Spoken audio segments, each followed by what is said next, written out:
तो आज हम स्टार्ट करने वाले चैप्टर हमारा पार्टनरशिप का पहला चैप्टर फंडामेंटल ऑफ पार्टनरशिप। यहाँ हम थ्योरी करेंगे, प्रैक्टिकल का जितना भी काम होगा वो बोर्ड पर सोल्व करेंगे। बुक जो हम फॉलो कर रहे हैं वो हम कर रहे हैं डीके गोयल की यहाँ पर। तो सबसे पहले हम देखते हैं पार्टनरशिप डेफिनेशन। देखिए यहाँ पर, partnership is the relation between person who have agreed to share profits of a business carried on by all or any of them acting for all। इसका मतलब क्या है, पार्टनरशिप क्या होती है? जब दो से ज़्यादा लोग मिलकर कोई बिजनेस कर रहे हैं और उनका मेन मोटिव है प्रॉफिट को शेयर करना। याद रखिए, प्रॉफिट लॉस शेयर करे ना करे इसकी कोई कंडीशन नहीं है, लेकिन प्रॉफिट जरूर शेयर होना चाहिए दोनों के बीच में या दो से ज़्यादा के बीच में। अब business carried on by all और any of them acting for all, इसका मतलब क्या हुआ कि मान लो आपके पार्टनरशिप में 3 पर्सन है, यानी ए जो भी काम करेगा बी और सी को भी मानना पड़ेगा, बी जो काम करेगा वो ए और सी को भी मानना पड़ेगा। यानी ए बी और सी के बिहाफ पे काम कर सकता है, बी ए और सी के बिहाफ पे काम कर सकता है, और सी ए और बी के बिहाफ से काम कर सकता है। मेन फीचर हमारे क्या है? 2 और मोर पर्सन। पार्टनरशिप में आपके पास 2 या 2 से ज़्यादा पर्सन होने चाहिए। जाहिर सी बात है, एक अकेला आदमी करेगा तो वो सोल प्रोप्राइटर हो जाएगा। 2 और मोर पर्सन में हम यहाँ पर 3 चीज़ इंक्लूड नहीं करते हैं। First is minor. माइनर आपका कभी भी पार्टनर नहीं बन सकता। प्रॉफिट में हिस्सा ले सकता है, उसके लिए अलग अलग कंडीशंस है, लेकिन वो कभी पार्टनर नहीं बन सकता। दूसरा, person of unsound mind. Person of unsound mind यानी ऐसा बंदा जिसकी मेंटल स्थिति ठीक नहीं है, वो भी आपका पार्टनर नहीं बन सकता। Person disqualified by any law. कोई भी पर्सन किसी पे केस चल रहा है या कोई मुजरिम है तो वो भी आपका पार्टनर नहीं बन सकता। मैक्सिमम नंबर ऑफ पार्टनर, हमें यह पता है कि मिनिमम तो 2 पार्टनर चाहिए। मैक्सिमम कितने होते हैं? मैक्सिमम क्या है? सेंट्रल गवर्नमेंट ने लिमिट फिक्स कर रखी है कि मैक्सिमम पार्टनर आपके 50 हो सकते हैं। नेक्स्ट पॉइंट मैंने कहा था minor. A minor can not be admitted as a partner in the firm. Minor कभी भी पार्टनर नहीं बनता फर्म के अंदर। हाउएवर, लेकिन he is allowed to participate in the profit of firm, लेकिन फर्म के प्रॉफिट में हिस्सा ले सकता है। ठीक है। सेकंड फीचर क्या है? एग्रीमेंट। पार्टनर्स के बीच में एक एग्रीमेंट होना चाहिए, तभी वो पार्टनरशिप कहलाएगी। वो एग्रीमेंट रिटर्न भी हो सकता है या और भी हो सकता है। ठीक है, आप अपने मन में नहीं कह सकते कि यार वो मेरा पार्टनर है, नहीं, दोनों के बीच में एग्रीमेंट होना चाहिए, चाहे वो रिटर्न में हो चाहे ओरल में हो। सेकंड है existence of business and profit motive. दूसरी बात कि आपके पास जो है पार्टनरशिप की में बिजनेस का होना जरूरी। आप दो लोगों ने मिलकर एक गाड़ी ले ली, वो पार्टनरशिप नहीं कहलाएगी, वो पार्टनर ओनरशिप कहला सकती है। पार्टनरशिप के लिए आपको बिजनेस करना पड़ेगा कोई ना कोई, और उस बिजनेस का मोटिव प्रॉफिट मेकिंग होना चाहिए।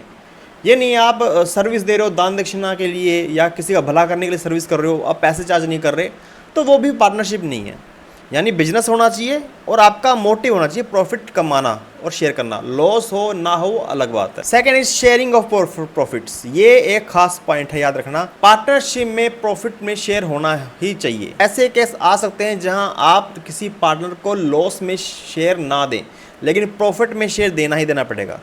अगर आप उसे प्रॉफिट में शेयर नहीं दे रहे हैं तो वो पार्टनरशिप नहीं कहलाएगी। Relationship of principal and agent and second है business carried on by all और any of them acting for all. ये दोनों फीचर्स एक ही हैं। इसका मतलब ये है कि अगर फर्म में आपके 3 पार्टनर हैं ए बी सी, तो ए ने जो काम कर दिया, बी और ए ने कोई ऐसा काम कर दिया जिससे फर्म को लॉस या प्रॉफिट होने वाला है, तो बी और सी को वो काम मानना पड़ेगा। बी ने कोई काम कर दिया तो ए और सी ने मानना पड़ेगा। कोई ये नहीं कह पाएगा यार वो तो ए ने कहा था, मैं नहीं मानता इस बात को।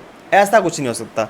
एक पार्टनर ने जो कह दिया वो बाकियों को मानना पड़ेगा। ए ने कोई प्रॉमिस कर दिया किसी पार्टी को, बी और सी को वो प्रॉमिस पूरा करना पड़ेगा। Second is no separate existence. Firm ये रूल ये कहता है कि पार्टनर्स जो हैं और फर्म जो हैं वो 2 अलग अलग आइडेंटिटी नहीं है, वो दोनों एक ही हैं। यानी कल को कोई केस वगैरह होगा तो पार्टनर्स ही जिम्मेदार होंगे, कल को इंसॉल्वेंट होंगे तो पार्टनर्स ही पेमेंट करेगा, कल को लायबिलिटी बढ़ती है तो पार्टनर्स की बढ़ेगी। जैसे कंपनी में क्या होता है, अलग अलग होती है सेपरेट एंटिटी, पर पार्टनरशिप में ऐसा कुछ नहीं हो सकता। हाँ, पर अकाउंटिंग पॉइंट ऑफ व्यू से हम क्या करेंगे, हमेशा फर्म और पार्टनर को अलग अलग लेके चलेंगे। हम फर्म के पॉइंट ऑफ व्यू से एंट्रीज करेंगे। पार्टनर्स के राइट क्या हैं, पार्टनर के राइट्स क्या हैं, उसके अधिकार क्या हैं। तो every partner has the right to share profit और loss with other partners in the agreed ratio. कोई भी एक पहले से रेशो बना रखा होगा कंपनी ने, पार्टनरशिप फर्म ने 1:1, 2:1, 3:1, उसके हिसाब से आपको प्रॉफिट डिवाइड करना पड़ेगा। Every partner has the right to take part in the conduct of business. हर पार्टनर को हक है कि बिजनेस के डेली रूटीन के अंदर वो पार्टिसिपेट करे। Every partner has the right to be consulted in the matter related to partnership business. हर बिजनेस यानी पार्टनरशिप बिजनेस में अगर आप कोई भी डिसीजन ले रहे हो तो आपकी ड्यूटी बनती है या आपके पार्टनर्स का पूरा हक है आपके साथ उन चीज़ों को डिस्कस करने का या उसके साथ कंसल्ट करने का। Every partner has the right to inspect and have a copy of the books of accounts. हर पार्टनर आपकी फर्म, आपकी पार्टनरशिप फर्म की अकाउंट्स बुक चेक कर सकता है और उसकी कॉपी अपने पास रख सकता है, ये उसका हक है। Every partner has the right to disallow the admission of new partner. याद रखा, पार्टनरशिप फर्म में जब भी हम कोई नया पार्टनर लेकर आते हैं तो आपकी पुराने पार्टनर्स की सहमति होनी ज़रूरी है। कोई भी एक पार्टनर एडमिशन के लिए मना कर सकता है कि भी नहीं, इस नए बंदे को हम नहीं रखना चाहते। Partner has given a loan to firm, he has right to receive interest at agreed rate. If the rate of interest is not agreed it is paid 6% per annum. अगर पार्टनर ने कोई भी फर्म को loan दे दिया है तो उसको interest मिलेगा, जो पार्टनरशिप डीड में इंटरेस्ट लिखा है उसके हिसाब से उसे इंटरेस्ट मिलेगा। लेकिन बाय चांस अगर पार्टनरशिप में कोई भी इंटरेस्ट रेट नहीं लिखा है, अभी क्या ब्याज दें, तो आपको यहाँ पर 6% पर एनम के हिसाब से ब्याज देना पड़ेगा लोन के ऊपर। किसको देना पड़ेगा? फर्म को देना पड़ेगा, पार्टनर को। पार्टनर इंकर्स एक्सपेंस और make payment on behalf of the firm, he has right to be indemnified by the firm. इसका मतलब क्या है? मान लो कि आपका फर्म है, आपकी पार्टनरशिप फर्म है, आपका बिजनेस है और उस पेइंग में अपना काम करती है। ओके, बिल्डिंग का आता है भैया रेंट, हर महीने फर्म क्या करती है? रेंट पे करती है उस बिल्डिंग का। इस बार क्या किया, 3 पार्टनर थे, ए बी सी। ए ने क्या किया? रेंट को पे कर दिया, रेंट पे कर दिया। तो फर्म की ड्यूटी बनती है कि ये रेंट जो ए ने पे किया है वो मैं उसे वापस करूं, क्योंकि ये फर्म का खर्चा है। फर्म का खर्चा अगर कोई भी पार्टनर सहता है तो फर्म की ड्यूटी बनती है कि भाई उसको वो खर्चा वापस दे। Every partner has the right to retire from the firm after giving proper notice. हर पार्टनर का हक है कि वो पार्टनरशिप छोड़ कर जा सकता है, लेकिन उससे पहले उसको एक नोटिस देना पड़ेगा। फिर आप कहते हैं पार्टनरशिप डीड। पार्टनरशिप, मैंने क्या कहा था, पार्टनरशिप क्या है? एक एग्रीमेंट है। वो एग्रीमेंट ओरल भी हो सकता है, वो रिटर्न भी हो सकता है, लेकिन कानून ये कहते हैं रिटर्न कर लो तो अच्छी बात है। क्यों? ताकि कल को फ्यूचर में अगर कोई लड़ाई झगड़े होते हैं तो पार्टनरशिप डीड अगर लेट खर्च में या रिटर्न में आपके पास पड़ी है तो केस को सुलझाना अच्छा हो जाता है या डिसीजन में पहुंचना ईजी हो जाता है। ठीक है, तो उसके लिए हम बनाते हैं partnership deed. Since partnership is the outcome of an agreement it is essential that there must be some term and condition. Term and condition कुछ होनी चाहिए आपके पार्टनर्स के अंदर। सच टर्म एंड कंडीशन में be either oral or written. ये term and condition या तो मुँह जुबान नहीं है पार्टनर्स के या फिर रिटर्न में ले लो। The law does not make its compulsory to have a return agreement. कानून मना नहीं करता या कानून पाबंदी नहीं लगाता कि भाई आपके पास रिटर्न डॉक्यूमेंट ही होने चाहिए। आप ओरल करो, रिटर्न करो, आपकी मर्जी है। However, in order to avoid all misunderstanding and disputes it is always the best course to have written agreement। लेकिन अगर आपने कल को कोई मिसअंडरस्टैंडिंग ना हो, कोई डिस्प्यूट्स ना हो, कोई लड़ाई झगड़ी ना हो, तो उसके लिए आप जो है पार्टनरशिप डीड रिटर्न में ले लीजिए। अब पार्टनरशिप डीड क्या होती है? डॉक्यूमेंट होता है which contains the term of agreements. जो टर्म एंड कंडीशन लिखी होती है पार्टनरशिप फर्म की, वो पार्टनरशिप डीड में लिखी होती हैं। इसे हम एक और नाम से जानते हैं, वो है आपका आर्टिकल्स ऑफ पार्टनरशिप। अब इस पार्टनरशिप डीड में होता क्या है? पार्टनरशिप डीड में होता है भाई फर्म का नेम और उसका एड्रेस, पार्टनर्स के नेम और उनके एड्रेस, किस तरह का बिजनेस करने वाले हो वो उसकी डिटेल, कितने पार्टनर ने कितनी कैपिटल दी है उसकी डिटेल, कैपिटल पे कितना ब्याज मिलेगा उसकी डिटेल, ड्राइंग कितनी करनी है, कितनी अलाउड नहीं है, ये सब डीड में लिखा होता है। ड्राइंग, इंटरेस्ट ऑन ड्राइंग्स भी इसमें लिखा होगा। किस रेशो में प्रॉफिट को डिवाइड किया जाएगा वो भी यहाँ लिखा होगा। गुडविल, किस मेथड को यूज़ करके हम गुडविल निकालेंगे वो लिखा होगा। सैलरी कितनी मिलनी है पार्टनर्स को वो लिखा होगा। फर्म का अकाउंटिंग पीरियड क्या रहेगा वो भी इसमें लिखा होगा। Methods of recording of firm accounts, firm की जनरल एंट्री, फर्म के अकाउंट्स कैसे प्रिपेयर होंगे वो भी इसमें लिखा होता है। ऑडिटिंग आपकी होती है हर साल, वो लिखी होती है इसमें कि कैसे की बुक्स ऑडिट होंगी या नहीं होंगी। Date of commencement of partnership, partnership कब स्टार्ट हुई, ड्यूरेशन ऑफ पार्टनरशिप, पार्टनरशिप कितने टाइम तक रहेगी। Use of the decision of garner more verses, अगर कोई भी पार्टनर इंसॉल्वेंट हो जाता है तो वहाँ हम गार्नर वर्सेस मोरे का रूल लगाएंगे। बैंक अकाउंट्स, कि फर्म के नाम पे बैंक अकाउंट खुलना है या पार्टनर्स के नाम पे बैंक अकाउंट खुलना है, ये लिखा होगा। Rules to be followed in case of admission of partner, कौन से रूल फॉलो करेंगे एडमिशन पार्टनर के एडमिशन के दौरान, कैसे उनके अकाउंट्स और रिटायरमेंट को हम फेस करेंगे, वो लिखा होगा। सेटलमेंट और डिस्प्यूट, कल कोई डिस्प्यूट अराइज होता है उसको कैसे सेटल करेंगे, वो भी डीड में लिखा होता है। तो ये सब चीज़ें आपको याद नहीं करनी, बस जाहिर सी बात है बिजनेस से रिलेटेड, पार्टनरशिप फर्म से रिलेटेड जो भी चीज़ें होंगी वो सारी पार्टनरशिप डीड में लिखी होंगी। क्वेश्चन सबसे पहले यहाँ आता है कि अगर कल को डीड ना हो तो हम क्या करें। डीड में तो सब कुछ लिखा हुआ है, मान लो डीड ही नहीं बनाई तो हमें कौन से रूल फॉलो करने हैं, ये जरूरी है आपके सभी क्वेश्चंस के लिए। तो हमें यहाँ करना है कि अगर आपके डीड नहीं है या आपके कोई आपने कोई पार्टनरशिप डीड नहीं बनवाई है तो कुछ रूल्स एप्लीकेबल होंगे। एक, प्रॉफिट शेयरिंग रेशियो हमेशा इक्वल होगा, यानी सभी के सभी को बराबर हिस्सा मिलेगा, चाहे किसी ने कम कैपिटल लगा रखी हो, किसी ने ज़्यादा कैपिटल लगा रखी हो, ये नहीं देखेंगे, सबको बराबर ही प्रॉफिट या लॉस मिलेगा। कोई भी इंटरेस्ट ऑन कैपिटल नहीं मिलेगा, यानी कैपिटल पे कोई ब्याज नहीं मिलेगा, ड्राइंग पे कोई ब्याज चार्ज नहीं होगा, कोई सैलरी नहीं मिलनी। इंटरेस्ट ऑन लोन आपको वो है 6% आपको देना पड़ेगा। एडमिशन ऑफ न्यू पार्टनर, यानी बिना सबकी सहमति के कोई भी नया पार्टनर एडमिशन में कोई भी नया पार्टनर एडमिट नहीं होगा। तो सिंपल सी चीज़ बात है, क्या चीज़ें हैं, अगर डीड ना हो तो प्रॉफिट एंड रेशो इक्वल रहेगा और सिर्फ इंटरेस्ट ऑन लोन मिलेगा, बाकी ना, और बाकी पार्टनर को कुछ भी नहीं मिलेगा अगर पार्टनरशिप डीड नहीं है तो। इससे पहले हमने देखा था कि मैं पार्टनरशिप डीड ना हो तो मैं कौन से रूल फॉलो करने हैं। आज जो हम टॉपिक स्टार्ट करने वाले वो है आपका profit and loss appropriation account. ठीक है, आपने सोल प्रोप्राइटर किया होगा और वहाँ पर आपने सबसे पहले बनाया होगा ट्रेडिंग अकाउंट। ओके, आपने वहाँ ट्रेडिंग अकाउंट प्रिपेयर किया था। उस ट्रेडिंग अकाउंट से हमारे पास आता था ग्रॉस प्रॉफिट। क्लियर है? फिर हम बनाते थे उसके अंदर profit and loss account, profit and loss account, और उससे हमारा निकलता था नेट प्रॉफिट।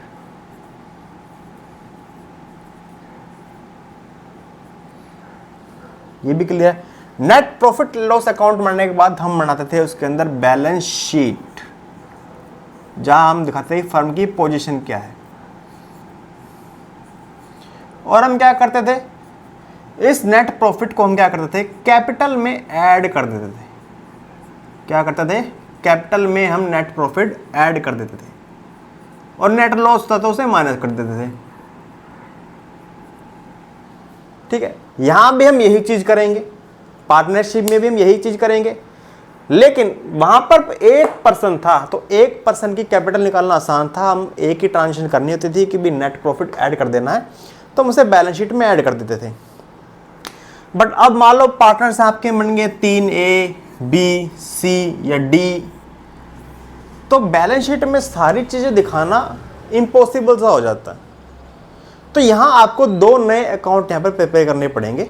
उस अकाउंट का नाम है आपका, पहला अकाउंट जो प्रिपेयर करेंगे वो है आपका profit and loss appropriation account, profit and loss appropriation account. यहां हम क्या करेंगे, पार्टनर्स नेट प्रॉफिट के बाद निकालने के बाद हम क्या करेंगे, नेट प्रॉफिट में से पार्टनर्स को जो कुछ भी मिलना है उसकी एंट्री हम profit and loss appropriation account में दिखाएंगे। यानी डिविजिबल ऑफ प्रॉफिट्स, प्रॉफिट को डिवाइड कहां करना है पार्टनर्स के अंदर, वो हम करेंगे profit and loss appropriation account के अंदर। साथ ही हम यहां पर प्रिपेयर करेंगे पार्टनर्स का कैपिटल अकाउंट, पार्टनर्स का कैपिटल अकाउंट, वो भी हम यहां प्रिपेयर करेंगे, क्योंकि भाई हमें कुछ चीज़ें पार्टनर्स के कैपिटल अकाउंट में ऐड करनी पड़ेंगी। लाइक जो प्रॉफिट आए वो ऐड करना पड़ेगा, कोई सैलरी ले रहा है पार्टनर तो वो ऐड करना पड़ेगा, कोई कमीशन ले रहा है, कोई बोनस ले रहा है, कोई इंटरेस्ट ले रहा है कैपिटल पे, वो सब हमें कैपिटल अकाउंट में ऐड करना पड़ेगा। अब ये सब चीज़ें हम बैलेंस शीट में तो कर नहीं सकते, इसके लिए हम प्रिपेयर कर रहे हैं पार्टनर्स कैपिटल अकाउंट, ताकि पार्टनर से रिलेटेड जितने भी ट्रांजेक्शन है वो एक जगह इकट्ठी होकर फिर हम उसे बैलेंस शीट में शो कर देंगे। तो यहाँ हम बनाएंगे profit and loss appropriation account की पार्टनर से रिलेटेड जितनी भी चीज़ें हैं वो हमारे इस अकाउंट में आएगी। अब क्वेश्चन ये आता है कि पार्टनर्स को मिलता क्या क्या है। देखो, पार्टनर्स को आप देते हैं सैलरी, जाहिर सी बात है कोई पार्टनर आपके यहाँ काम कर रहा है, आप उसको सैलरी दे सकते हैं, आप उसे कमीशन दे सकते हैं किसी चीज़ का, तो यहाँ कमीशन लिख देंगे। पार्टनर्स को कमीशन भी तो मिल सकता है। और पार्टनर को क्या दे सकते हैं, हम पार्टनर को दे सकते हैं बोनस। भाई कोई अच्छा काम किया उसने तो उसे बोनस मिल गया, ठीक है भाई। और हम पार्टनर्स को क्या दे सकते हैं, सोल प्रोप्राइटर में हम क्या करते थे, कैपिटल पे इंटरेस्ट देते थे, और हम क्या देते हैं वही इंटरेस्ट ऑन कैपिटल दे सकते हैं, इंटरेस्ट ऑन कैपिटल। और पार्टनर को हम क्या देते हैं, पार्टनर की कोई बिल्डिंग है जिसके अंदर हम बिजनेस कर रहे हैं, हम उसका उसे रेंट दे सकते हैं, हम उसका उसे क्या देते हैं, रेंट दे सकते हैं। पार्टनर से हमने कोई लोन लिया हुआ है तो उस लोन पर ब्याज भी दे सकते हैं, तो इंटरेस्ट ऑन लोन ले सकते हैं हम। तो ये तो होगी देने की बात। अब हम पार्टनर से ले क्या सकते हैं, यानी फर्म पार्टनर से ले क्या सकती है, अगर इंटरेस्ट ऑन कैपिटल दे रही है तो इंटरेस्ट ऑन ड्राइंग ले भी सकती है, ठीक है, इंटरेस्ट ऑन ड्राइंग। इसी तरह हमने क्या कहा था, अगर फर्म ने लोन ले रखा है पार्टनर से तो उस पर फर्म ब्याज देगी, लेकिन अगर पार्टनर ने लोन ले रखा है फर्म से तो उस पर पार्टनर ब्याज देगा, तो वो भी हम क्या करेंगे, यहाँ पर लिखेंगे इंटरेस्ट ऑन लोन। तो ये वो साइड है जो पार्टनर्स को मिलेगा और ये वो साइड है जो फर्म पार्टनर से चार्ज करेगी, याद रखिएगा।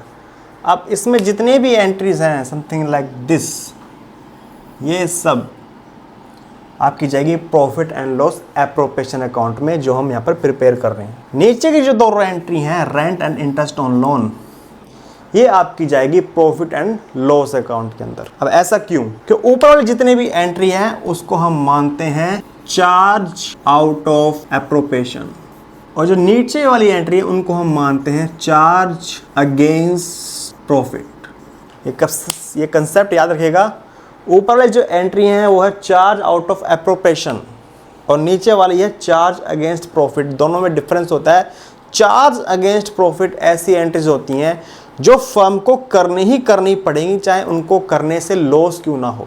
लेकिन एप्रोप्रिएशन ऐसी एंट्रीज होती हैं वो सब तभी होंगी अगर फर्म के पास प्रॉफिट है, तभी ये एंट्रीज होंगी। अगर फर्म के पास प्रॉफिट नहीं है तो ये एंट्रीज नहीं होंगी। यानी अगर फर्म के पास प्रॉफिट पड़ा है तो ही वो सैलरी या कमीशन या बोनस या इंटरेस्ट ऑन कैपिटल पार्टनर को दे सकती है।